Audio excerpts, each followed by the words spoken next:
मैं हूं आपकी मेज़बान कुरतनैन बख्श। उम्मीद करती हूं आप सब खुश होंगे, खैरियत से होंगे और अपने घरों में महफूज होंगे।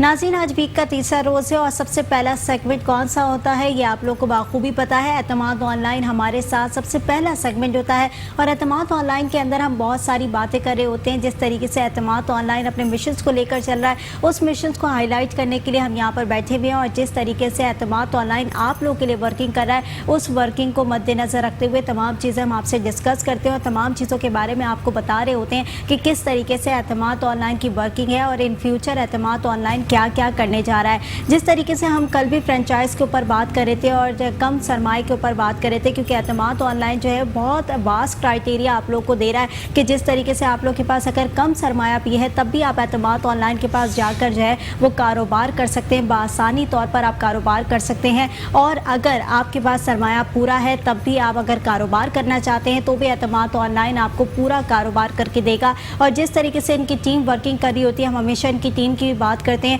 तो इनकी बड़ी एक्टिव टीम है और इनकी टीम जो है वो आपके साथ शाना बशाना खड़ी होगी। आपको जिन भी मराहिल में इनकी ज़रूरत होगी, एतमाद ऑनलाइन आपके साथ बढ़ चढ़ कर साथ देगा। नाज़रीन, आज जो प्रोग्राम के अंदर हमारे साथ गेस्ट मौजूद हैं वो एज़ यूजुअल हैं जनरल मैनेजर हैं एतमाद ऑनलाइन के इनायत अली। इनायत, वेलकम करूँगी शो के अंदर। इनायत, जिस तरीके से हम रोज़ बात कर रहे होते हैं फ्रेंचाइज़ के ऊपर भी और जिस तरीके से कम सरमाए के ऊपर भी बात कर रहे होते हैं, क्योंकि ये एक मेजर पॉइंट्स हैं जो कि तमाम लोग जो है वो सुनना चाह रहे होते हैं कि किस तरीके से हम अपना कारोबार को ओपन करें। लेकिन बात वहाँ पर आती है कि हम ये बात तो कर रहे होते हैं लेकिन ऑडियंस के फीडबैक किस तरीके से आ रहे होते हैं, क्योंकि हमारे प्रोग्राम के थ्रू आउट भी हम ये तमाम चीज़ें लोगों को बता रहे होते हैं, तो किस तरीके का फीडबैक आता है? देखिए, फीडबैक बहुत अच्छा है अल्हम्दुलिल्लाह। आप अगर लोगों की ज़िंदगियों में आसानी पैदा करना चाहते हैं और अपनी कौम की खिदमत करना चाहते हैं तो आपका विज़न बहुत क्लियर है, बहुत अच्छा है, तो लोगों का फीडबैक भी उसी हिसाब से अच्छा आ रहा होता है। हम क्या लेके चल रहे हैं कि महंगाई और गुर्बत के ख़िलाफ़ जंग, जिसके ऊपर हमने सबसे पहले लोगों के घर की ग्रॉसरी सस्ती की, लोगों को आसानी पैदा की कि वो इजीली अपने घर की ग्रॉसरी बाय कर सकें और वो सब कुछ बाय कर सकें जो वो करना चाहते हैं, वो लिमिटेड ना रहें, वो आराम से अपने घर की बाइंग कर सकें जिससे वो पूरा महीना अपने घर का राशन चला सकें। इसके साथ साथ हमने उनको बहुत सारी एक्टिविटीज़ दे दी बाइंग के ऊपर। तो ये हमने महंगाई और गुर्बत के ख़िलाफ़ जो जंग की उसमें हमने कामयाबी हासिल की और हमने उससे एक अच्छा फीडबैक लिया कंज्यूमर से। फिर जहाँ तक आ जाती है बात फ्रेंचाइजी के फ़ीडबैक की जो आपने मुझसे पूछा, फ्रेंचाइजी का फ़ीडबैक बहुत अच्छा है। आजकल के हालात को देखते हुए लोग नौकरियों से तंग हैं, लोगों को यहाँ अपने मुल्क में नौकरी नहीं मिल रही, लोग बाहर जा रहे हैं नौकरियाँ करने, अपनी फैमिली को छोड़ के जा रहे हैं। अगर आप उनको एक ऑप्शन दे दें, अगर आप उनके साथ उनका कारोबार खड़ा करने में खड़े हो जाएं, उनकी हेल्प करें, उनको सपोर्ट करें, तो वो क्यों नहीं कारोबार करेंगे। मसला सिर्फ यहाँ आता है कि उनको कारोबार सिखाना पड़ता है, उनको बताना पड़ता है, उनको पूरी फिजिबिलिटी देनी पड़ती है कि ये कारोबार चलेगा कैसे। लोग इसी डर के मारे कारोबार नहीं कर पाते कि वो बहुत मुश्किलों से, बहुत मेहनत से 2 रुपये जोड़ते हैं, सेविंग अपनी करते हैं, बहुत मुश्किल हालात से गुजरते हुए चीज़ों को बहुत मिनिमाइज़ करके अपनी ज़िंदगी में वो पैसे जोड़ते हैं। अगर वो पैसे कहीं लगाएं और उस लगाने के बाद वो पैसे भी उनके डूब जाएं तो उनको पता है कि ये सेविंग करने के लिए फिर अगले 10 साल मुझे लग जाएंगे, फिर वो दोबारा मेहनत करनी पड़ेगी। तो अगर उस सेविंग को आप उनको गारंटी कर देंगे ये सिक्योर है, सबसे अच्छी बात है कि आपके हाथ में ही है। दूसरी अच्छी बात ये है कि सिक्योर है। तीसरी अच्छी बात ये है कि एक पूरा इदारा आपके पीछे खड़ा हुआ है जो कि इस बात की गारंटी ले रहा है कि आपने जो इन्वेस्टमेंट की हुई है वो इन्वेस्टमेंट आपको प्रॉफिट देगी, लॉस में नहीं जाएगी। जहाँ जहाँ लॉस के चांसेस होंगे वहाँ वहाँ एतमाद खड़ा होगा और जहाँ जहाँ प्रॉफिट के चांसेस होंगे वहाँ वहाँ एतमाद आपको आगे करेगा और वो प्रॉफिट 100% आपको देगा। एतमाद उसमें से आपसे कुछ नहीं ले रहा। तो अगर जब इतनी सारी फैसिलिटीज़ आप एक इंसान को देंगी तो वो क्यों नहीं नौकरी छोड़ के अपना कारोबार करेगा, वो क्यों नहीं खुद बॉस बन के उस चेयर के ऊपर बैठेगा और वो क्यों नहीं दूसरे लोगों को अपने कारोबार के ज़रिए दूसरे लोगों को रोज़गार देगा, अपने इलाके की आवाम को फैसिलिटीज़ देगा, उनको सस्ता सौदा प्रोवाइड करेगा, उसके साथ साथ दीगर चीज़ें भी देगा। सिर्फ यही बात आ जाती है कि वो जो इन्वेस्टमेंट है वो कितनी सिक्योर है। एतमाद ऑनलाइन ने उस इन्वेस्टमेंट को इतना सिक्योर कर दिया कि सबसे पहले उसको बता दिया कि आपकी इन्वेस्टमेंट आपकी दुकान के ऊपर लगी हुई है, एतमाद ऑनलाइन के पास नहीं है। दूसरी अच्छी बात कि जो इन्वेस्टमेंट आपने लगाई हुई है वो आपने टोटल वैरायटी के ऊपर लगाई हुई है ताकि आपकी सेल ज़्यादा से ज़्यादा हो सके। आपके पास कोई एक्सपायरी है, कोई प्रोडक्ट नहीं चल रही, तो वो एतमाद ऑनलाइन सबसे पहला बायर उसका एतमाद ऑनलाइन है। अगर कोई और नहीं है तो एतमाद ऑनलाइन उसका बायर है। तो यहाँ आपके लॉस के चांसेस कम हो जाते हैं। अगर एक इंडिविजुअल खड़ा होता है तो वो सिर्फ इसी में ही पूरा हो जाता है कि वो परचेजिंग करता है, परचेजर रखता है, दुकान बंद करके जाता है, काफ़ी सारी चीज़ों में वो फिर क्वालिटी में काफ़ी जगह मार खा जाता है कि उसको क्वालिटी अच्छी नहीं मिल पाती। अगर वो क्वालिटी के ऊपर फोकस करता है तो फिर रेट्स उसको अच्छे नहीं मिल पाते। तो ये सब प्रॉब्लम्स का हल लेके एतमाद ऑनलाइन खड़ा हुआ और एक आम दुकानदार को जो दुकान ऑलरेडी चला रहा है या जो इंसान एक आम आदमी जो नौकरी कर रहा है वो कारोबार करना चाहता है, उसकी सपोर्ट में खड़ा हो गया और उससे कहा कि आप अगर कारोबार करना चाहते हैं तो आएँ, एतमाद के साथ जुड़ के कारोबार करें, हम पूरा उस कारोबार को चलाएंगे। उस कारोबार की मैनेजमेंट टोटल हमारे पास होगी, आप उस दुकान के मालिक होंगे, आपकी मालकी चाहिए। इसके अलावा जितनी मैनेजमेंट है वो एतमाद ऑनलाइन के पास है। एतमाद ऑनलाइन हर तरीके से आपको सपोर्ट करेगा और पूरी कोशिश करेगा कि आपको कम से कम लॉस हो और आप एक अपना अच्छा कारोबार खड़ा कर सकें। ठीक है, जिस तरीके से इनायत आपने तमाम बातें बताई कि एतमाद जो है वो वर्किंग कर रहा होता है आवाम के लिए, और जिस तरीके से हम बात कर रहे होते हैं कि लॉस की, कि अगर आप सरमाया अपना लगा रहे हैं तो एतमाद ऑनलाइन बिल्कुल आपको लॉस नहीं होने देगा। हर लम्हे आपके साथ एतमाद ऑनलाइन जो है वो खड़ा हुआ है। और जिस तरीके से हम फीडबैक की बात कर रहे थे इनायत, तो फीडबैक जिस तरीके से मैं भी यहाँ पर देख रही होती हूँ, फ्रेंचाइजर्स आते हैं, डिस्काउंटर आते हैं, उनका बड़ा पॉजिटिव फीडबैक होता है एतमाद ऑनलाइन के लिए। इसी तरीके से आपके जो जितने भी फ्रेंचाइजर्स हैं उन्होंने भी एक फीडबैक दिया। वो फीडबैक क्या है मैं ऑडियंस को दिखाती हूँ, वो देखिएगा। एतमाद ऑनलाइन ने गुर्बत और महंगाई के खिलाफ जो ये आवाज़ उठाई है, एक बहुत अच्छा ही कदम है इनका। आदिल शेख साहब का शुक्रिया अदा करता हूँ कि उसके तवज्जो से इस फ्रेंचाइज का मालिक बना। एतमाद की फ्रेंचाइज लेने का हमें फायदा ये हासिल हुआ क्योंकि एतमाद वाले अपना सामान खुद लाके हमारी शॉप पे सेट करके जाते हैं। काफी मतलब इनके पास ऐसी मतलब ऑफर्स हैं जिससे आज के दौर में इस मुश्किल और महंगाई के दौर के ज़माने में नामुमकिन है किसी भी शॉप से हम जो एतमाद ऑनलाइन ये खिदमत आप लोगों के लिए पेश कर रही है। हमारी शॉप विजिट करने के अलावा भी हमारी वेबसाइट पे हम ऑर्डर लिखवा सकते हैं, जिससे हम आपको आपका सामान आपके डोर स्टेप पे विदिन 1.5 आवर आपको डिलीवर करवाएंगे। कस्टमर को यहाँ सबसे बड़ा बेनिफिट जो हमारे पास मिलेगा प्राइस के हवाले से। मैं 2 साल से जॉब की तलाश में ख्वार हो रहा था। अच्छा ये ऑनलाइन एतमाद ऑनलाइन से मेरे कॉन्टेक्ट हुए, अल्लाह का शुक्र है मेरा अपना कारोबार है। मेरा तो यही मानना है अपना कारोबार शुरू करो। जब 15-20 लाख आप बाहर लगा रहे हो, उसी 20-25 लाख में अपना यहाँ कारोबार शुरू कर लो। इस महंगाई के दौर में भी अगर किसी ने तावन किया है तो वो एतमाद वाले हैं। मैं एतमाद वालों का बहुत ही बेहद शुक्रगुजार हूँ। इस दौर के अंदर सस्ती चीज़ें बहुत मुश्किल से मिलती है, तो मैं आपसे ये कहता हूँ कि आप भी एतमाद से खरीदारी करें। एतमाद ऑनलाइन खरीदें एतमाद से। कॉल 0348 111 3434। जी नाज़रीन, फीडबैक आपने देखा और इनायत मैं हमेशा देख रही होती हूँ कि जिस तरीके से फीडबैक होता है ना वो बड़ा इंपॉर्टेंट चीज़ होती है किसी भी काम के अंदर, क्योंकि अगर आपके लोग आपसे मुतमईन है तो ये आपके लिए बड़ी अचीवमेंट होती है। और इस तरीके से जब मैं देख रही होती हूँ आपके फ्रेंचाइजर्स को भी तो बड़ा पॉजिटिव फीडबैक देते हैं। क्या मसला है, क्यों एतमाद के ऊपर इतना भरोसा करके बैठे होते हैं? क्योंकि उस दिन भी एक फ्रेंचाइजर आया था तो मैंने कहा था कोई शिकायत है तो बता ही दें एतमाद से रिलेटेड, लेकिन उन्होंने भी यही कहा कि नहीं कोई शिकायत नहीं है, एतमाद जो है वो हमें हर जगह पर जो है बड़ा साथ देता है हमारा और हमें जो है हमेशा सपोर्ट ही करता है। तो क्या वजूहात हैं ऐसी? देखिए, आपने कल हमारे चेयरमैन साहब का विज़न सुना। अजीम आदिल शेख साहब एक वो इंसान हैं जो कि एक आम आदमी को अपने पैरों पे खड़ा करना चाहते हैं। आपने उनका विज़न सुना। उन्होंने सबसे पहले आपको बताया कि एक आम आदमी को कारोबार सिखाना पड़ेगा, उसको बताना पड़ेगा और फिर उसको उस कारोबार पे खड़ा करना पड़ेगा। उसको उस कारोबार की नो हाउ पूरी होनी चाहिए, उसको हम ट्रेन करेंगे, उसको इन्वेस्टमेंट भी उसकी लिमिटेड होगी तो वो भी हम पूरी करके देंगे और उसको टिल द एंड जब तक वो दुकान चल रही है उसकी हम उसको सपोर्ट करेंगे।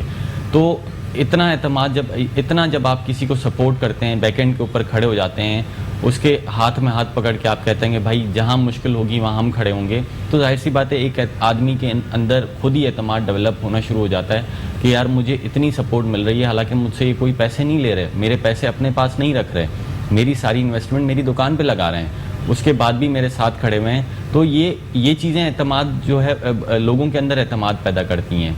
फिर आप दूसरी बात चेयरमैन साहब ने आपको जो बताई वो ये थी कि कंज्यूमर और ग्रोवर मैन्युफैक्चरर को हमने मिला दिया। जब इन दोनों को मिला दिया, बीच के मिडिल मैन को हटा दिया, तो आप यकीन करें कि इतने जो रेट्स हैं वो इतने नीचे आ गए क्योंकि उस मिडिल मैन का मार्जिन सारा बीच से हट गया। जब वो रेट्स नीचे आ गए तो कंज्यूमर को एतमाद होने लगा कि एतमाद वाकई सस्ता दे रहा है, क्वालिटी वही है, चीज़ वही है, सिर्फ डिफरेंस क्या हुआ कि हमने मिडिल मैन को हटा दिया। जब आप मिडिल मैन को हटा देंगे तो वो मार्जिन दुकानदार, फ्रेंचाइजी हमारा और कंज्यूमर उसको एंजॉय करेगा, मिडिल मैन नहीं करेगा। जिसने इन्वेस्टमेंट की हुई है, जो इस मार्जिन को एंजॉय करने का हक रखता है, वो उसको मिल रहा है। पहले ये हक उसको नहीं मिल रहा था, बीच के लोग ही वो सारे पैसे खा जाते थे और वो इन द एंड फाइनली जाके कंज्यूमर को बहुत महंगी होके मिलती थी चीज़। इसमें दुकानदार की गलती नहीं है क्योंकि उसको भी महंगी मिल रही है तो वो आगे महंगी भी बेच रहा है। ये हमने चीज़ें बहुत आसान कर दी, हमने दुकानदार को भी सस्ती दी और उसने आगे कंज्यूमर को भी सस्ती दी। तो यहाँ भी एतमाद, लोगों के दिलों में एतमाद के लिए एतमाद पैदा होता है। आप ये देखें कि हम एक नॉर्मल, एक आम आदमी को एक अच्छा कारोबार खड़ा करके दे रहे हैं, हम उसको इतने हद तक सपोर्ट कर रहे हैं कि हम उससे उसकी इन्वेस्टमेंट के प्रॉफिट की गारंटी ले रहे हैं। जब आप किसी के इन्वेस्टमेंट के प्रॉफिट की गारंटी लेंगे, जब आप उसको कहेंगे कि भाई हम सिर्फ अपना प्रोडक्ट नहीं बेच रहे, हम आपकी शेल्फ से भी उस प्रोडक्ट को बिकवा रहे हैं, टोटल उसकी मार्केटिंग हमारे पास है, टोटल फैसिलिटीज़ हम प्रोवाइड कर रहे हैं, आपकी परचेजिंग, आपकी डिलीवरीज, आपकी अकाउंट्स मैनेजमेंट, आपकी दुकान की मैनेजमेंट, आपके शेल्फ के ऊपर जो प्रोडक्ट रखा हुआ है उसकी मैनेजमेंट, आपकी दुकान की सफाई देखने के लिए हमारी टीम आ रही है। यानी हर छोटी छोटी जगह पे एतमाद ऑनलाइन ने उसको कीनली ऑब्जर्व किया, काफ़ी सारी चीज़ों के ऊपर उन्होंने वर्किंग की। हम एक आम दुकानदार की दुकान पे जब जाते हैं तो उसकी एक एक चीज़ को देखते हैं, एक्सपायरी प्रोडक्ट को एक्सचेंज करते हैं, जो प्रोडक्ट नहीं चल रही उसको एक्सचेंज करते हैं, उसकी दुकान की सफाई को देखते हैं, वो क्या प्रॉब्लम्स को फेस कर रहा है उस प्रॉब्लम्स को देखते हैं, उसको पूरा ट्रेन करते हैं। हमारी टीम्स उसके पास रेगुलर विजिट्स के ऊपर जारी होती हैं, सीनियर मैनेजमेंट जारी होती है, ताकि वो फ्रेंचाइजी जिसको इस कारोबार के बारे में नहीं पता, लेकिन अगर आप उसके पीछे सपोर्ट में इतना खड़ा हो जाएंगे, उसको इतना ट्रेन कर देंगे और उसकी जो प्रॉब्लम्स हैं उसको आप खुद जाके खुद लुक आफ्टर करेंगे, तो जाहिर सी बात है कि उसको कोई प्रॉब्लम नहीं है कि अपना कारोबार चलाने के लिए, जहां उसकी इन्वेस्टमेंट भी सेफ़ है और जहां वो एक लिमिटेड इन्वेस्टमेंट में एक अपना खुद का अच्छा कारोबार खड़ा कर सकता है और अपने घर को अच्छे तरीके से चला सकता है। ठीक है इनायत जी, पूरी ब्रीफली तो आपने बता दिया, लेकिन वही वाली बात मैं सबसे पहले करूँगी कि ग्रॉसरी को सस्ता करने का आइडिया कैसे आया कि आवाम के लिए जो है वो ग्रॉसरी को सस्ता करना है? देखें, जब तक आप लोगों की भूख नहीं मिटाएंगे, लोगों का पेट नहीं भरेंगे, तब तक आप कुछ भी कर लें, लोग किसी और चीज़ के ऊपर नहीं आएंगे।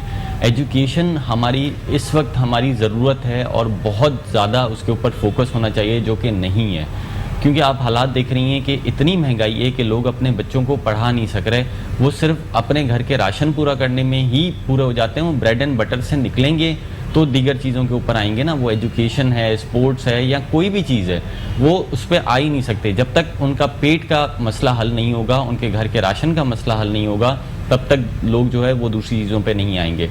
जब हमने इसके ऊपर पूरी वर्किंग की थी तो सबसे पहले हमने यही देखा था कि सबसे पहले लोगों का ब्रेड एंड बटर पूरा करना है। वो जो ग्रॉसरी खरीद रहे हैं, पहली बात तो वो एक आम ग्रॉसरी स्टोर पे जाते हैं तो वहाँ सोच के 10 चीज़ें जाते हैं, लेके 4 चीज़ें आते हैं, सिर्फ महंगाई की वजह से वो पूरी ग्रॉसरी भी नहीं ले पाते। और बिल्कुल, मैं दीगर मार्ट्स की अगर बात करूं तो वहाँ पर तो टैक्सेस ही इतने ज़्यादा लग गए हैं प्रोडक्ट्स के ऊपर कि आवाम का जो है वो कोई भी ग्रॉसरी करना बहुत ज़्यादा मुश्किल हो गया। और जिस तरीके से एतमाद की बात अगर हम करें तो एतमाद जो है वो इसमें बड़ा फेवर दे रहा है आवाम को, और जिस तरीके से टैक्सेस हैं और जिस तरीके से बल्कि होलसेल रेट से भी जो है उसमें भी आपको कमी मिलेगी और बड़ी ईजी जो है वो आप ग्रॉसरी यहाँ बआसानी कर सकते हैं और बहुत ही सस्ते रेट में कर सकते हैं। अच्छा, ये स्लोगन जो सोचे हुए हैं जिस तरीके से नौकरी से बेहतर कारोबार है और सस्ता नहीं बहुत सस्ता, ये कहाँ की इनिशिएटिव था, ये कहाँ से आइडिया डेवलप हुआ कि ऐसे स्लोगन्स को लेके, कैची स्लोगन्स हैं, लोग बड़े अट्रैक्टिव होते हैं इन चीज़ों से, क्योंकि एक मिशन होता है ना, तो उस मिशन को लेके चलना बड़ा इंपॉर्टेंट होता है। तो ये स्लोगन्स क्या उन्हीं का नक्शा है? जी बिल्कुल, ये उसी मिशन का पार्ट है। सस्ता नहीं बहुत सस्ता जो हमने अनाउंस किया था वो इसलिए ही किया था कि हमने लोगों के घरों का राशन पूरा किया, उन्हीं के बजट में रहते हुए, जो उनकी सैलरीज़ हैं, जो एक आम लोअर मिडिल क्लास या मिडिल क्लास फैमिली है जो कि पूरा घर की ग्रॉसरी बाय नहीं कर सकती, उसको हमने घर की ग्रॉसरी को पूरा करके दिया। तो जब ये हमने पूरा किया तो उसमें जाहिर सी बात है हमारा ये स्लोगन हुआ कि हम सस्ता नहीं बहुत सस्ता है, एतमाद ऑनलाइन सस्ता नहीं बहुत सस्ता है। फिर जब हम आते हैं नौकरी से बेहतर कारोबार, तो वो हालात को देखते हुए, क्योंकि हमने इसको कोविड में, जब कोविड पीक पे था उससे हमने कुछ टाइम पहले ही इसको स्टार्ट किया था, तो हमने देखा कि डे बाय डे लोगों की नौकरियां जाती रहीं। लोगों के पास, जो लोग ऑलरेडी घर पे बैठे हुए थे वो तो घर पे ही बैठे रहे, लेकिन जिन लोगों के पास नौकरी थी वो भी उनकी जाने लगी। लोगों ने, कंपनीज़ ने, चाहे वो प्राइवेट कंपनी हो या गवर्नमेंट सेक्टर हो, काफ़ी सारे जगहों पे लोगों ने मिनिमाइज़ करना शुरू कर दिया, लोगों को कम करना शुरू कर दिया, 50% पे ले आए, तो वो लोग बेरोज़गार होना शुरू हो गए। तो इसीलिए हमने उन लोगों को बताया कि नौकरी से बेहतर है कारोबार, आपके घर के हालात ख़राब हो गए हैं, आप नौकरी आपको मिल नहीं पा रही है इस हालात में, तो क्यों ना आप नौकरी छोड़ के एक अच्छा अपना कारोबार खड़ा कर सकें, जिसमें से आप दीगर लोगों को रोज़गार दे सकें और आप भी एक अच्छी जगह पे खड़े हो जाएं। ठीक है, जिस तरीके से आपने कोविड की बात की और पैंडेमिक के सिचुएशन की बात की, और बिल्कुल मैंने अभी फीडबैक के अंदर भी देखा कि एक साहब यही कह रहे थे कि मैं जो है इस पैंडेमिक के दौर के अंदर बेरोज़गार हो गया था और इस बेरोज़गारी के आलम में एतमाद ऑनलाइन ने मेरा भरपूर साथ दिया और मैं ख़ुद का बॉस बन के जो है ना वो मैंने कारोबार स्टार्ट किया और वहाँ से कारोबार स्टार्ट करने के बाद मैंने अपनी ज़िंदगी को बड़े आगे जो है ना चलता हुआ देखा और अच्छी तरीके से ज़िंदगी गुजारा हूँ। तो ये एतमाद की अचीवमेंट है। जिस तरीके से हम एतमाद की बात कर रहे होते हैं, तो अगर लोग आप पे ट्रस्ट करते हैं और लोगों का एतमाद आप लोगों पे बहाल हो रहा है, तो ये बहुत ही अच्छी बात होती है, बहुत अच्छी चीज़ होती है। क्योंकि अमूमन हम देख रहे होते हैं कि लोग मुतमईन बहुत कम होते हैं और लोगों को मुतमईन करने के लिए बहुत मुश्किल से जो है ना उनको सेटिस्फाई करना पड़ता है। तो ऐसी सूरत हाल में कभी ऐसा हुआ कि कोई ऐसे लोग आपके वो फेस हुए जिनको मुतमईन करने में डिफ़िकल्टीज़ फेस आई? देखिए, शुरू में बहुत सारी डिफ़िकल्टीज़ आई, लेकिन मैंने आपको हमेशा बताया है कि हमारे चेयरमैन अजीम आदिल शेख साहब एक ऐसा नाम है जिनके ऊपर लोग ट्रस्ट करते हैं। फिर जाहिर सी बात है, जब उन्हीं की टीम इसके ऊपर काम कर रही होगी तो लोग उनके ऊपर भी ट्रस्ट करना शुरू कर देते हैं। जब वो अपना विज़न बताते हैं, जब वो अपना प्लान बताते हैं, जब वो कौम की खिदमत का जज्बा ज़ाहिर करते हैं, तो जाहिर सी बात है लोगों के दिलों में ट्रस्ट पैदा होता है। वो आपसे इस चीज़ के कोई पैसे नहीं ले रहे, वो आपको ये सारी सर्विसेज अपनी कौम की खिदमत के लिए कर रहे हैं, तो जाहिर सी बात है लोगों के दिलों में ऑटोमेटिक एक एतमाद पैदा होता है और लोग फिर इस एतमाद के ऊपर एतमाद करके अपना कारोबार खड़ा करना चाहते हैं और एतमाद की टीम में, एतमाद की फैमिली का पार्ट बनना चाहते हैं, ताकि वो एक लिमिटेड इन्वेस्टमेंट में एक अच्छा कारोबार खड़ा कर सकें। ठीक है, जिस तरीके से इनायत ने तमाम चीज़ों को बताया और एतमाद ऑनलाइन वाकई इसी तरह का काम कर रहा है, क्योंकि ये काम सिर्फ और सिर्फ आप लोग के लिए कर रहा है, इंसानियत की खिदमत के लिए काम कर रहा है। क्योंकि हम बार बार कह रहे होते हैं नौकरी से बेहतर कारोबार है, तो ये नौकरी से बेहतर कारोबार जो स्लोगन है वो सिर्फ आप लोग के लिए, क्योंकि पैंडेमिक की सिचुएशन है, इसमें बहुत तबका ऐसा है जो कि बेरोज़गारी के आलम में मुब्तला हो चुका है। ऐसी सिचुएशन के अंदर एतमाद ऑनलाइन आपके साथ खड़ा हुआ है। आप लोग के पास अगर लिमिटेड सरमाया है तब भी एतमाद ऑनलाइन जो है वो आपका साथ देगा। ये मत सोचें कि हमारे पास कम सरमाया हम कारोबार कर सकेंगे या नहीं कर सकेंगे। एतमाद ऑनलाइन आपके साथ खड़ा है, वो आपके साथ भरपूर हिमायत करेगा और जिस तरीके से आप लोगों को कारोबार खोलना है उसकी प्लानिंग भी एतमाद ऑनलाइन आपको बताएगा। इनके नंबर्स भी स्क्रीन पर मौजूद हैं, आप उनसे कांटेक्ट कर सकते हैं। इनकी एक्टिव टीम वहाँ पर मौजूद होती है, तो आप कभी भी मायूस नहीं होंगे। इनायत, बहुत शुक्रिया प्रोग्राम के अंदर आपने वक्त दिया। नाज़रीन, एक ब्रेक की तरफ जाऊँगी, ब्रेक से वापस आऊँगी, नए सेगमेंट का आगाज़ करूँगी। देखते रहिए मुस्कुराती सुबह।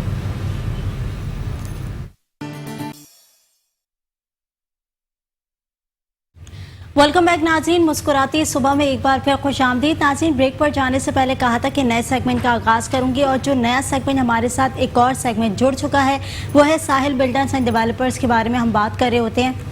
और जिस तरीके से हम साहिल बिल्डर्स एंड डेवलपर्स के बारे में बात करते हैं तो हम यही कहते हैं कि जो रियल एस्टेट्स हैं उनके बारे में बात करेंगे। जिस तरीके से प्रॉपर्टी डीलिंग हो रही होती है, मैंने कल भी कहा था कि यहाँ पर भी आप कॉल्स करके अपने मसाइल बता सकते हैं। जिस तरीके के मसाइल का सामना आप लोग कर रहे हैं प्रॉपर्टी डीलिंग के ऊपर, वो तमाम चीज़ें आप लोग जो है वो यहाँ पर बता सकते हैं। और जिस तरीके से मैंने आपको कल भी डिस्कशन की कि प्रॉपर्टी के ऊपर बड़े मसाइल जो है वो देखने में आते हैं और बहुत सारे लोग ऐसे भी होते हैं जो कि अपने प्रोजेक्ट्स जो है वो लॉन्च करने जा रहे होते हैं, उसमें बड़ी डिफ़िकल्टीज़ हो रही होती है। तो ऐसी सूरत हाल के अंदर प्रोग्राम के अंदर हम तमाम चीज़ें वो डिस्कस कर रहे होते हैं। हमारे साथ जो आज प्रोग्राम में गेस्ट मौजूद हैं वो है शबीर भाई मौजूद हैं, जो कि कराची टाइम्स के ओनर भी हैं और इस साहिल बिल्डर्स एंड डेवलपर्स के ओनर हैं। और जिस तरीके से हम उनसे बात करते हैं, शबीर भाई पहले तो वेलकम करूँगी प्रोग्राम के अंदर। रियल एस्टेट की बात कर रहे होते हैं शबीर भाई, और रियल एस्टेट वही वाली बात है कि आपकी साहिल बिल्डर्स एंड डेवलपर्स की रियल एस्टेट है, तो इसके अंदर हम तमाम चीज़ों को डिस्कस कर रहे होते हैं कि प्रोजेक्ट के हवाले से कि किस तरीके से प्रोजेक्ट को लॉन्च करना चाहिए, क्योंकि आए रोज़ हम देख रहे हैं कि बड़ी तादाद में जो है प्रोजेक्ट लॉन्च हो रहे हैं। तो उन सूरत हाल के अंदर एक क्या स्ट्रैटेजी होती है, क्या स्ट्रैटेजी को मेंटेन करना चाहिए प्रोजेक्ट को लॉन्च करने के लिए जिससे ऑडियंस भी ग्रैब हो सके? देखिए, प्रोजेक्ट लॉन्च करने के लिए तो यही होता है कि आप अपने जो है लैंड की जो जितने भी डॉक्यूमेंट्स है वो आप कंप्लीट कर लें अप्रूवल्स के हवाले से, और बिल्डिंग की एनओसी और जो इसका एलिवेशन है और जो इसकी जो है स्पेस है, जो एसबीसी आपको जो है बायलॉज देता है उस बायलॉज के मुताबिक जो है आप इसको कानूनन टोटल चीज़ें, डॉक्यूमेंटेशन, सारी चीज़ें आप प्रॉपर कर लेते हो, तो फिर जब कस्टमर आपके पास आता है तो आप उसको गाइड कर सकते हो कि हमारा जो प्रोजेक्ट बन रहा है वो तमाम कानूनी तकाज़ों के मुताबिक बन रहा है, तो उससे उसको आसानी होती है ख़रीदने में। और बस आप बात ये भी होता है कि जब कस्टमर ख़रीदने आता है तो वो कहता है कि यार इस बिल्डिंग का नक्शा पास है तो आप हमें दिखाओ। तो कुछ ऐसे मार्केटिंग कंपनियां वो बेचारी झिझकती हैं, वो दिखाती नहीं है, लेकिन अगर दिखा देंगी तो वो ज़्यादा मुतमईन हो जाता है कस्टमर। तो इस तरह जो है ना आसानी होती है, जितनी आप उसको वेरिफिकेशन सामने अवेल करोगे उतना उसका एतमाद बढ़ेगा और वो आपसे जो है ना प्रोजेक्ट में परचेजिंग करेगा। लेकिन जिस तरीके से हम देख रहे हैं शबीर भाई कि आए रोज़ जो प्रोजेक्ट लॉन्च हो रहे हैं उनकी डिटेल्स कुछ और होती हैं, जिस तरीके से वहाँ विज़िट करने भी जाया जाता है, फैमिली विज़िट करने जाती है तो वो बड़ी तादाद में देख रही होती है कि वहाँ पे एक तो लोग भी बहुत मौजूद होते हैं बुकिंग ऑफिस के अंदर, और बुकिंग ऑफिस के अंदर जो उनकी टीम बैठी होती है या सेल्स मैनेजर बैठे होते हैं वो यही देख रहे होते हैं कि जितनी बड़ी तादाद में लोग यहाँ पर आ रहे हैं तो उनके प्लान्स होते हैं। अब वो प्लान्स की सूरत हाल देते हैं कि किस तरीके से उस प्लान के ऊपर अमल दरामद करा के जो है वो तमाम चीज़ों को लेकर चलना होता है, लेकिन जो वो प्लान देते हैं अमूमन वो प्लान नहीं हो पाता। क्यों नहीं हो पाता, क्या वजूहात होती हैं, ऐसे क्या सर्कमस्टेंसेस आते हैं?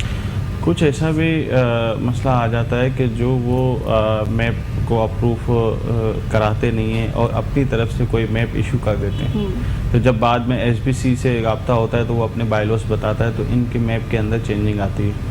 और ये भी देखा गया है कि जो वो प्लानिंग देते हैं उस प्लानिंग में बड़ा डिफरेंस आता है। एलिवेशन के हवाले से अगर उसने कोई बालकन जो है टेरेस उसने एक्सेस निकाले हैं और उस टेरेस को फिर छोटा करना पड़ जाता है, तो ये चीज़ें होती हैं। जब आप अपनी तरफ से देते हो बगे बायलॉस के तो फिर ये मसाइल आते हैं। अच्छा, जिस तरीके से अगर हम क्लिफ्टन की बात करें तो वहाँ पर मैंने बड़ा देखा है कि जो बेंगलोर्स बने हुए होते हैं, जो अपार्टमेंट्स बने हुए होते हैं तो उनमें सीलन बहुत जल्दी आ जाती है और जो घर बने हुए होते हैं उनका स्ट्रक्चर ख़राब होना शुरू हो जाता है। तो क्या ये मटेरियल की कमी या मटेरियल ख़राब यूज़ किया जाता है, ये उसकी वजह से होता है?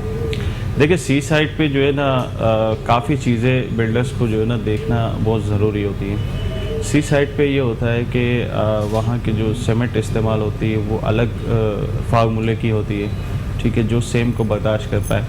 और दूसरा ये है कि मटेरियल के हवाले से जो बनिस्बत दूसरी जगह पे मटेरियल यूज़ होता है इससे ज़्यादा यहाँ यूज़ होगा। और एक जब प्रोजेक्ट जब तैयार हो जाता है तो उसके हर मंथ के बाद या 2 मंथ के बाद उसको उस प्रोजेक्ट को बाहर से पानी से वॉश करना ज़रूरी होता है, क्योंकि उसमें सेम लग जाती है, नमकियात उस पर आ जाती है, तो फिर वो प्लास्टर उखड़ने लगता है। और आपने अक्सर देखा होगा कि वो बिल्डिंगें जो है वो खस्ता हालत में होती चली जाती हैं। तो ये मेंटेन ना करने की वजह से होता है, क्योंकि वहाँ मेंटेन जो है ना वो ज़्यादा करना पड़ता है बानिस्बत दूसरे इलाकों के। सी साइड में तो ज़्यादातर आप अगर जो है यूरोप में देखें तो आपको जो है वो वुड वर्क का काम ज़्यादा मिलेगा, जिसकी वजह से उनको ज़्यादा परेशानी नहीं होती। लेकिन हमारे यहाँ तो बिल्डिंग्स हैं और मटेरियल का बड़ा डिफरेंस है। ठीक है, जिस तरीके से आपने बताया कि मटेरियल का बड़ा डिफरेंस है, लेकिन ये अभी का मसला नहीं है। मैं शुरू से लेकर और अभी जितनी कंस्ट्रक्शंस हो रही हैं मैं वहाँ पर अभी भी देख रही हूँ तो अमूमन यही मसला पाया जा रहा है। तो जो कंस्ट्रक्ट कर रहा है उसके मेंटालिटी क्या कहती है, क्या इस तरीके की तमाम सिनेरियो को देखते हुए कि वहाँ पर सीलन ज़्यादा है सी साइड की तरफ, फिर भी मटीरियल वो इस्तेमाल नहीं किया जा रहा जिसकी वजह से जो है वो स्ट्रक्चर मेनटेन रह सके? नहीं करते, बसाव का तो बहुत से लोग करते भी हैं, अच्छा मटेरियल इस्तेमाल करते हैं। मल्टीनेशनल कंपनियां जो बिल्डिंग्स बनाती हैं तो उसका मटेरियल अच्छा होता है, वो आज भी जो है सी साइड पे स्ट्रक्चर उनका अच्छा है तो वो काम बेहतर दिखता है। बसाव का जो है वो जो कमर्शियल बिल्डिंगें बनती हैं तो उसमें ये प्रॉब्लम्स तो आते हैं। और सिर्फ ये कि अगर जितना भी अच्छा मटेरियल वो इस्तेमाल कर दे लेकिन उसकी लाइफ थोड़ी सी बढ़ जाएगी, लेकिन प्रॉब्लम वही आएंगे। सही।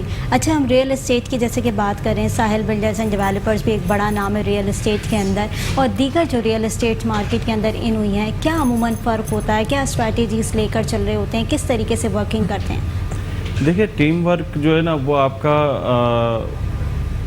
फ्योरिटी, मतलब ये है कि वो सच बोलने वाला हो। जो भी आपके टीम वर्क में जितने भी सेल्समैन होते हों वो साफ़ सुथरा क्लाइंट को जो है ना अच्छी बात करें और क्लाइंट से इतनी साफ़ सुथरी मतलब डीलिंग करें तो फिर आपका नाम बनता है। अगर आपका एक भी सेल्स डिपार्टमेंट का कोई एम्प्लॉय है और वो कोई मिस्टेक करता है कस्टमर के साथ और कस्टमर के साथ कोई झूठ बोलता है तो वो सिर्फ उस एम्प्लॉय का फॉल्ट नहीं माना जाता, वो फिर उस रियल एस्टेट का ही फॉल्ट माना जाता है। अच्छा, और सेल्स एंड परचेज का क्या प्रोसीजर होता है, किस तरीके से आवाम को एतमाद में लिया जाता है?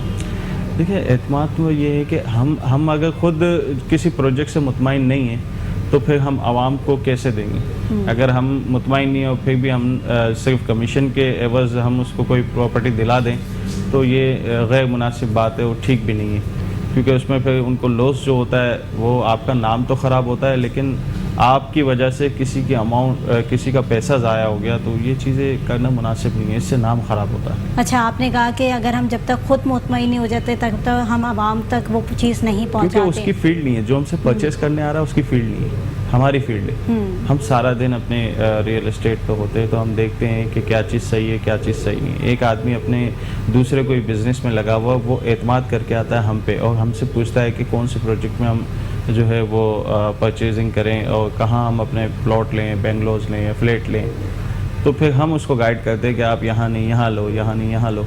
कभी कभी वो तो कस्टमर इतना खुद भी समझदार होता है कि उसको पता होता है कि यार ये बिल्डर हैं और ये बड़ा काम करते हैं और अच्छा काम करते हैं, तो फिर परचेजिंग उन्हीं से करते हैं। ठीक है, अब जिस तरीके से मैं आपको वही वाली बात आपकी लूँगी कि आपने कहा कि जब तक हम खुद मुतमईन नहीं होते तब तक आवाम तक वो चीज़ जाने ही नहीं देते, तो खुद को मुतमईन करने के लिए, खुद के सेटिस्फेक्शन लेवल को जो है वो मुतमईन करने के लिए क्या करते हैं? जैसे हमारे पास कोई प्रोजेक्ट आता है तो हम उसकी वेरिफिकेशन खुद करते हैं कि आया कि ये प्रोजेक्ट अनाउंस हुआ है और इसकी एनओसी वगैरह हैं, इसकी जो है जो 16-17 एनओसियाँ होती हैं सोसाइटीज़ की, वो उसने ली है नहीं ली। बिल्डिंग्स के हवाले से हम उसके देखते हैं कि नक्शा पास है कि नहीं है, क्योंकि बिल्डर हर कस्टमर को मैप तो नहीं दिखाएगा, एसबीसी के अपने डॉक्यूमेंट्स नहीं दिखाएगा।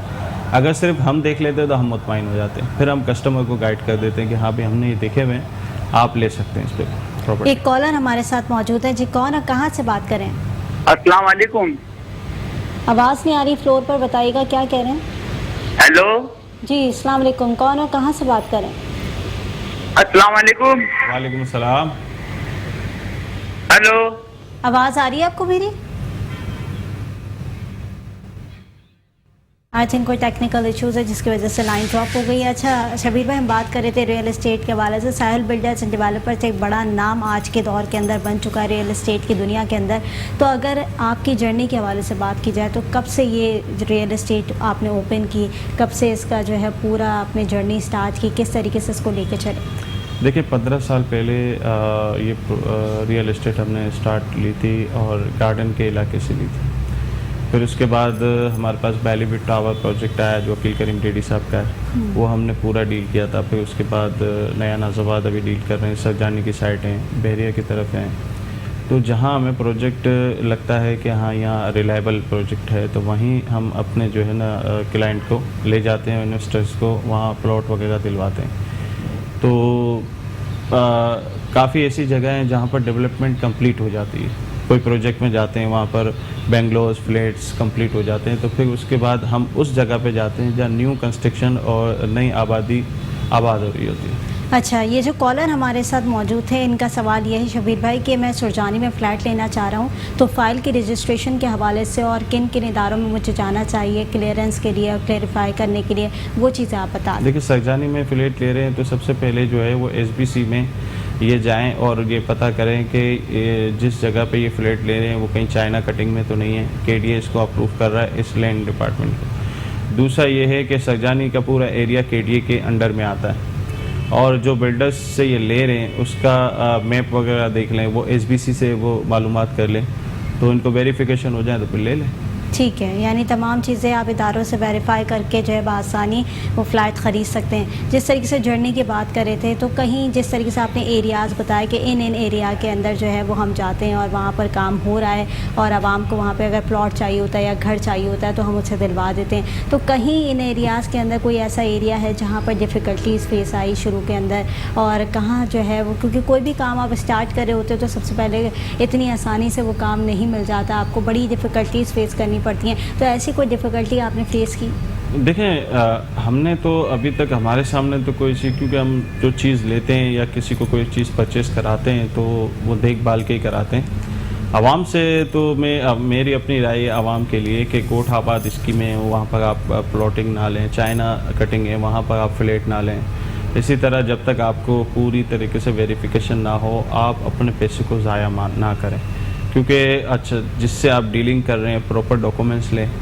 अगर आप नहीं समझ सकते तो आप एक जो है वकील का सहारा लें और उससे मदद लें कि ये जो है ना डॉक्यूमेंटेशन चेक करे। वो आपसे थोड़ी सी फ़ीस ही लेगा, आपका काम प्रॉपर कर देगा। ठीक है, यानी आप ये कह रहे हैं कि प्रॉपर काम करने के लिए आपको वेरिफिकेशन कराना बहुत इंपॉर्टेंट है, और कहीं भी आप जगह ले रहे हैं तो वेरीफाई ज़रूर करवाएं, क्योंकि अगर आप लोग वेरिफिकेशन करवाएंगे तब जाकर ही आप लोग मुतमईन हो सकेंगे, क्योंकि घर बनाना आसान नहीं होता। तो इन तमाम चीज़ों के ऊपर वर्किंग करनी बहुत लाजमी है, तो वर्किंग ज़रूर करें, किसी पर अंधा एतमाद ना करें। नाज़रीन, एक छोटे से ब्रेक की तरफ जाऊँगी, ब्रेक से वापस आऊँगी। देखते रहिए मुस्कुराती सुबह। वेलकम बैक नाज़रीन, मुस्कुराती सुबह में एक बार फिर खुशामदीद। नाज़रीन, जिस तरीके से हम बात कर रहे हैं प्रॉपर्टी डीलिंग के हवाले से और जो मसाइल का सामना आप लोग को करना पड़ता है प्रॉपर्टी ख़रीदते वक्त, वो तमाम चीज़ों के बारे में डिस्कस कर रहे हैं, और रियल एस्टेट किस तरीके से काम करती है उस हवाले से हम बात कर रहे होते हैं। और जिस तरीके से मैंने आपको बताया था कि ये सेगमेंट जो है वो हमारे साथ जुड़ चुका है। हफ्ते में 4 रोज़ जो है ये सेगमेंट आप देख सकेंगे। आपके जो भी मसाइल है वो भी आप हमसे डिस्कस कर सकते हैं। बार बार बताने का मकसद ये है क्योंकि जिस तरीके का रेशो हम देख रहे हैं प्रॉपर्टी डीलिंग के हवाले से, वो रेशो बहुत बढ़ गया है और बिल्डर्स की बड़ी तादाद जो है मार्केट में इन हो गई है। तो इन तमाम सूरत हाल को मद्देनज़र रखते हुए हम तमाम चीज़ों को लेकर आएँ, एक सेगमेंट को लेकर आएँ, ताकि हम इसमें आपकी चीज़ों को डिस्कस कर सकें, आपके मसाइल सुन सकें। और जिस तरीके से हम यहाँ बात कर रहे होते हैं किस तरह से पेपर वर्किंग करवानी है, किस तरीके से वेरिफिकेशन करवानी है, वो तमाम सूरत हाल हम आपसे डिस्कस कर रहे होते हैं और इस प्रोग्राम के थ्रू आउट आपको बता रहे होते हैं। शबीर भाई, एक और मसला ये भी मैंने देखा है कि जो कमर्शियल जगह होती हैं, कमर्शियल जगह पर मैंने अमूमन देखा है कि वहाँ पर जो है कमर्शियल जगह पे पार्किंग का एरिया भी दिया जाता है, लेकिन जो दुकानदार होता है वो हमेशा यही शिकायत करते हुए दिखाई देता है कि मुझे पार्किंग नहीं मिलती, बल्कि जो रेजिडेंशियल होते हैं उनको पार्किंग मिल जाती है। तो ये क्या वजूहात होती हैं?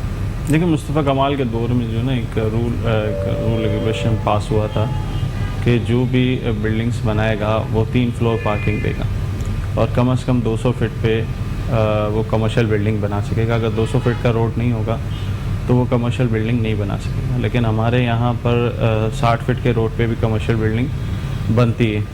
अब 60 फीट के रोड पे जब कमर्शियल बिल्डिंग बनेगी तो जो शॉप्स बनेंगी उनकी गाड़ियाँ बाहर होंगी, तो फिर जगह कहाँ रहेगी गाड़ियों को आने जाने की।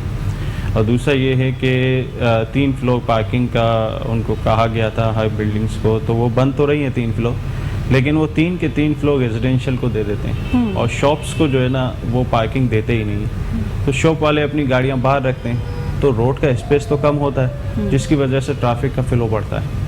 और इस पे जो है ना अब तक गवर्नमेंट ने कोई काम अब तक नहीं किया। अच्छा, गवर्नमेंट ने इस पर अभी तक कोई वर्किंग नहीं की है। अच्छा, लेकिन मैंने छोटे एरियाज़ में भी देखा है जहाँ पर 120 गज के प्लॉट के ऊपर कमर्शियल एरिया बनाए हुए, इन्होंने 2-2, 3-3 फ्लोर बनाए हुए। इनको एनओसी कौन दे देता है? क्योंकि छोटे एरियाज़ के अंदर वैसे ही कंजर्वेटिव जगह होती है, बड़ी जो है ना कहते हैं ना घुटन सतह माहौल होता है, गलियाँ छोटी छोटी होती हैं। ऐसी सूरत हाल के अंदर कैसे पार्किंग होगी? किस तरीके से जो है वो एनओसी दी जाती है कि 3 फ्लोर पर मुश्तमिल जो है बिल्डिंग बना ली जाती है और साथ नीचे शॉप्स भी बना ली जाती हैं? देखिए, पहले तो जो है ना अप्रूवल इसकी होती नहीं है। कुछ ऐसे एरियाज़ हैं जहाँ पर अप्रूवल है, जहाँ वो अपना कमर्शियल एरिया बना सकता है, लेकिन कुछ ऐसी जगह हैं जहाँ पर अप्रूवल नहीं है। अब होता ये है कि एक बार टूटता है, दूसरी बार टूटता है, फिर तीसरी बार वो बना के इसमें रिहाइश करवा देते हैं। जब लोगों की रिहाइश हो जाती है तो फिर एक नया इशू आ जाता है कि रिहायशी लोगों को कैसे हटाया जाए, तो फिर उसमें हुकूमत भी बेबस हो जाती है। तो ये सिलसिले इस तरह चलते हैं सारे। अच्छा, अगर मैं बात करूँ यंग यूथ के हवाले से, तो मैं देख रही हूँ कि यंग यूथ बड़ी जो है ना आजकल उनके दिमाग में माइंडसेट क्रिएट हुआ हुआ है कि रियल एस्टेट की तरफ आना है। क्योंकि मैंने अमूमन यूनिवर्सिटीज़ के स्टूडेंट्स को भी देखा है कि वो लोग पार्ट टाइम जो कर रहे होते हैं वो रियल एस्टेट पे जाके बैठ जाते हैं, वहाँ पर डीलिंग कर रहे होते हैं। तो रियल एस्टेट का कारोबार जो है और जिस तरीके से चल रहा है, क्या ये यंग यूथ के लिए फ़ायदेमंद है? बिल्कुल फ़ायदेमंद है और ये एक बिज़नेस ही है। और वो अगर बिज़नेस की तरफ आते हैं, यंग जनरेशन आ रही है तो अच्छी बात है, क्योंकि एजुकेशन हर फील्ड के लिए बहुत ज़रूरी होती है। और अगर पढ़ा लिखा तबका इस काम में, किसी भी काम में, किसी भी बिज़नेस में आएगा तो बिज़नेस डेवलप ही होगा, अच्छा होगा। तो रियल एस्टेट को स्टार्ट करने के लिए क्या करना चाहिए? क्या प्रोसीजर होना चाहिए? क्या नॉलेज होनी चाहिए? किस तरीके से मार्केट में इन होना चाहिए? देखिए, हर कोई भी बिज़नेस करने कोई जाएगा तो उसको सबसे पहले मालूमात नॉलेज होना बहुत ज़रूरी है। प्रैक्टिस आप एक लॉ कॉलेज से एक डिग्री हासिल किया हुआ वकील भी जो है उसको प्रैक्टिस करनी पड़ती है 6-8 महीने किसी अपने सीनियर से। तो वो जब प्रैक्टिस पे आता है तो तब जाके वो एक अच्छा लॉयर बन सकता है और अच्छी जो है ना केसेस को डील कर सकता है। तो इससे यही पता लगता है कि आपके पढ़ाई जो है वो सिर्फ आपको शऊर देती है, लेकिन प्रैक्टिस आपको हर बिजनेस में, हर जॉब में आपको पहले प्रैक्टिस लेनी, उसके बाद ही हम उस काम को कर सकते हैं।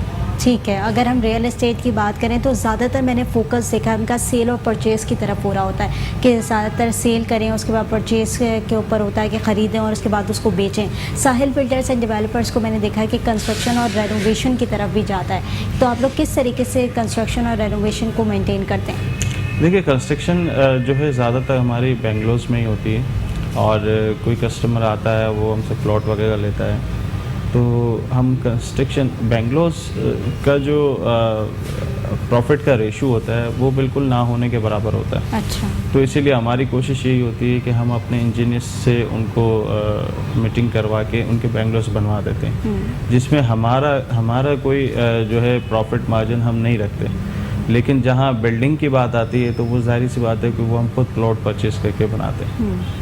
तो अगर आप लैंड की बात करें तो एक रियल एस्टेट जब फोकस कर रही होती है काम के ऊपर, या कोई भी यंग जनरेशन इस तरफ आ रही होती है, इस लाइन की तरफ आ रही होती है, तो उसको सबसे पहले कहाँ फोकस करना चाहिए? क्योंकि जिस तरीके से आपने बताया कि बेंगलोर के ऊपर इतना मार्जिन नहीं होता कि हमें कुछ बच जाए या हमारे पास कोई जो है इनकम आ जाए, तो कौन सी ऐसी जगहें हैं जो कि परचेज़ करनी चाहिए जिसकी वजह से मार्जिन अच्छा मिले? क्योंकि बेसिकली जो लोग काम कर रहे होते हैं वो अपना मार्जिन रखने के लिए काम कर रहे होते हैं, और कोई भी बिज़नेस कर रहे होते हैं तो वो इसी तरफ आते हैं कि अगर हम बिज़नेस करें तो हमें कोई ना कोई मार्जिन मिले या हम इसी तरीके से अपने कारोबार को चला सकें। तो किस तरफ जाना चाहिए? देखिए, कोई अच्छा प्रोजेक्ट हो तो उसकी बुकिंग से लेकर फिनिशिंग से पोजीशन तक उस प्रोजेक्ट के रेट बढ़ते रहते हैं। तो ये एक लिमिट आती है कि जब लोग रिहाइश करने लगते हैं तो उस प्रोजेक्ट का रेट वहाँ आके रुक जाता है। फिर वो बहुत सी स्लो जो है ना डेवलप करता है, तो उस वक्त फिर बंदे को किसी और नए प्रोजेक्ट पे जाना चाहिए। क्योंकि बसा औक़ात ऐसा होता है कि आप किसी ऐसे रिहायशी बेंगलोर में या फ्लैट में आप अपने रियल इस्टेट का वर्क स्टार्ट करते हो तो उसमें उसका वक्त काफ़ी ज़ाया होता है। वो होता ये है कि एक तो आपको पहले फ़ोन करना पड़ता है फैमिलीज़ को कि भाई कोई पार्टी आने वाली है, हमें विज़िट कराना है, फिर वो आपको आज का टाइम या कल का टाइम देंगे। तो जो खाली प्रॉपर्टी होती है उसमें बहुत ही ईजी भी होता है, आपको की लेनी है और आपको विज़िट कराना है, तो उसमें बड़ी आसानी होती है। अच्छा शबीर भाई, अमूमन ये सुनने में आता है, जिस तरीके से हम सुन भी रहे होते हैं, हम खुद भी सोसाइटी के अंदर बैठ रहे होते हैं, एक माइंड सेट डेवलप हुआ होता है कि मार्केट जो है वो इस एरिया की अभी गिरी हुई है, अभी ना सेल आउट करें। और दूसरे एरिया की अगर हम बात करें, दीगर कोई भी एग्जाम्पल अगर हम ले लें मार्केट के अंदर, तो वो ये कहते हैं कि भाई अभी मार्केट बढ़ी हुई है, अभी आप बेच दो। तो ये कैसे पता चलता है कि मार्केट बढ़ी हुई है या मार्केट गिरी हुई है? लोगों का कॉन्सेप्ट कैसे बिल्ड होता है? पब्लिक इंटरेस्ट से जितना पब्लिक का इंटरेस्ट ज़्यादा होता है मार्केट बढ़ जाती है। देखिए, मार्केट कोई ऐसा कोई फार्मूला नहीं है कि मार्केट को बढ़ाया जाए या कम किया जाए। ये सारी चीज़ें इंटरेस्ट पे होती हैं। अगर इंटरेस्ट कम है तो मार्केट का रेट नीचे आएगा, अगर इंटरेस्ट ज़्यादा है, लोगों की डिमांड ज़्यादा है, तो मार्केट की कोई भी मतलब बिज़नेस हो और उसकी कोई भी प्रोडक्ट हो तो वो डिमांड पे ही रेट बढ़ता है और कम डिमांड पे ही रेट नीचे आता है। तो प्रॉपर्टी का भी यही मामला है कि अगर आपको किसी जगह पे डिमांड ज़्यादा नहीं होगी तो ऑटोमेटिकली रेट रुकेगा या नीचे आएगा। बसा औक़ात ये भी होता है कि अगर उस प्रॉपर्टी में डॉक्यूमेंटेशन के हवाले से कोई ऑब्जेक्शन आ गई गवर्नमेंट के हवाले से, तो भी जो है ना रेट नीचे आता है। अच्छा, यानी ऑब्जेक्शन की सूरत हाल में भी रेट नीचे आ सकते हैं, और ये मार्केट डिमांड के ऊपर होता है कि आवाम की अगर डिमांड है तो फिर उस हिसाब से वो प्रॉपर्टी जो है वो बढ़ जाती है, और अगर डिमांड नहीं है तो वैल्यू गिर जाती है। देखिए, पिछले दिनों काफ़ी सोसाइटीज़ पे जो है वो ऑब्जेक्शन आई और उसको कैंसलेशन की जो है ऑर्डर आए, तो फिर उनके जो चार्जेस थे उन्होंने वो भरे या जो भी कोर्ट मैटर था वो उन्होंने डील किया, उसके बाद उनकी प्रॉपर्टी के रेट अप हुए। लेकिन जब ऑब्जेक्शन आई थी तो उसके बाद रेट टूट गए। मतलब ये वही वाली बात है कि अगर हम मोबाइल ख़रीदने जाएं तो डब्बा खोलते हैं तो रेट गिर जाते हैं और डब्बा पैक हो तो वो रेट बरकरार रहते हैं। तो ये तमाम सिनेरियो है। अच्छा, रेनोवेशन की जहाँ तक हम बात कर रहे थे, तो एक बिल्डर के पास या एक रियल एस्टेट के पास जब कोई प्रोजेक्ट खरीदता है या उसको हैंड ओवर करता है प्रोजेक्ट को, तो रेनोवेशन के अंदर कितना टाइम पीरियड लगता है? देखिए, रेनोवेट तो बिल्डर्स ने पूरी बिल्डिंग तो वो रेनोवेट तो उसने की हुई होती है। जब वो कंप्लीट कर देता है तब वो पोजीशन देता है, और पोजीशन तकरीबन बिल्डिंग्स में हमने यही देखा है कि किसी अदर पर्सन को किसी जो है वो फ्लैट नहीं दिया जाता। जब पोजीशन देता है तो वो कंप्लीट ही देता है। फिर वो सबको ऐलान कर देता है कि भाई जो मेरी पेमेंट है वो क्लियर कर दो तो अपनी पोजीशन ले लो। सिंपल है, इतना कोई टाइम इसमें ड्यूरेशन नहीं है। कंस्ट्रक्शन का पीरियड उसका ख़त्म हो गया, उसने पूरी कंस्ट्रक्शन कर दी तो वो पोजीशन के लिए तैयार होता है। अच्छा, रियल एस्टेट के अंदर मैंने ये भी देखा शबीर भाई कि डीलिंग्स जब हो रही होती हैं, जब कोई भी आवाम आती है या कोई भी वहाँ पर फैमिली आती है विजिट करने के लिए, या कोई भी उसको घर चाहिए होता है या फ्लैट चाहिए होता है या किसी प्रोजेक्ट के अंदर अपना अपार्टमेंट चाहिए होता है, तो वो जब रियल एस्टेट से रुजू करती है तो बड़ी जो है ना बड़े सारे सवालात उसके दिमाग में होते हैं। तो एक रियल एस्टेट का क्या काम होना चाहिए, किस तरीके से उसको गाइड करना चाहिए, किस तरीके से डील करना चाहिए उसको? देखिए, ये तो एक मैं आपको मेरे साथ 2-3 ऐसे वाक़यात गुजरे हैं। एक दफ़ा एक कस्टमर आया तो वो एक सवाल के बाद दूसरा, दूसरे के बाद तीसरा, तीसरे के बाद चौथा, वो मज़ीद सवालात पे सवाल ही कर रहा था और मैं उसको जवाब ही दे रहा था। तो मेरे साथ एक और एम्प्लॉय मौजूद था। तो जब वो कस्टमर चला गया तो उसने मुझे यही कहा कि सर आप ये इतने सवालात कर रहा, आप उसके जवाब दे रहे हैं। तो मैंने उससे यही कहा, देखो वो सवाल करेगा, हमारा जो उसका हक है सवाल करना और हमारा काम है उसको जवाब देना। अगर हम जवाब नहीं देंगे तो वो मुतमईन कैसे होगा? तो जो वो अपने जो भी उसके खदशात हैं वो तो सवालात तो करेगा ना, हम उसको मुतमईन करें।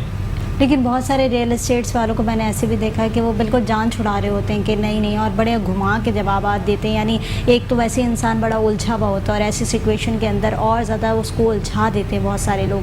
तो क्यों होता है? किरदार अच्छा होना चाहिए, इखलाक से आदमी बात करे। कोई भी बिजनेस हो तो अगर कोई आदमी मुतमईन नहीं हो रहा और आप उसको मुतमईन नहीं कर पा रहे तो ना वो आपसे चीज़ लेगा, ना आप उसको आप बेच पाओगे। सही। तो ये तमाम क्राइटेरिया यही है कि आपको आवाम को मुतमईन करना है। रियल एस्टेट खोलने का मकसद ही ये होता है कि आप आवाम को मुतमईन कर रहे होते हैं और आवाम के लिए ही काम कर रहे होते हैं। बहुत शुक्रिया शबीर भाई, प्रोग्राम के अंदर आपने वक्त दिया। नाज़रीन, जिस तरीके से हम मौज़ूआत पर बात कर रहे होते हैं दीगर जो है प्रोजेक्ट के हवाले से और जिस तरीके से रियल एस्टेट्स के हवाले से हम बात कर रहे होते हैं, रियल एस्टेट के ऊपर भी बहुत सारी चीज़ें ऐसी हैं कि अगर आप घर ख़रीदना चाहते हैं तो आप तमाम चीज़ों को वेरीफाई करें, तमाम चीज़ों को देख कर लें, क्योंकि इस तरह के दौर के अंदर या जिस तरीके का मुआशरा चल रहा है उस सोसाइटी के अंदर जो है अगर आप अपना घर बनाना चाहते हैं तो ये बहुत ज़रूरी है कि आप बिल्कुल अलर्ट हो जाएं। और अगर आप अनएजुकेटेड हैं तो इसका हरगिज़ मतलब ये नहीं है कि आप अपने घर की तमाम चीज़ों को फेस नहीं कर सकते, बल्कि आप मार्केट के अंदर निकलेंगे तो 100 चीज़ें आप लोग फेस कर सकते हैं। और ये प्रोग्राम के थ्रू आउट हम आपको यही बता रहे होते हैं कि किन किन इदारों के पास जाकर आप अपनी फ़ाइल को जो है वो चेक करवा सकते हैं और क्लियरेंस करवा सकते हैं। नाज़रीन, एक छोटी सी ब्रेक की तरफ जाऊँगी, ब्रेक से वापस आऊँगी, नए सेगमेंट का आगाज़ करूँगी। देखते रहिए मुस्कुराती सुबह।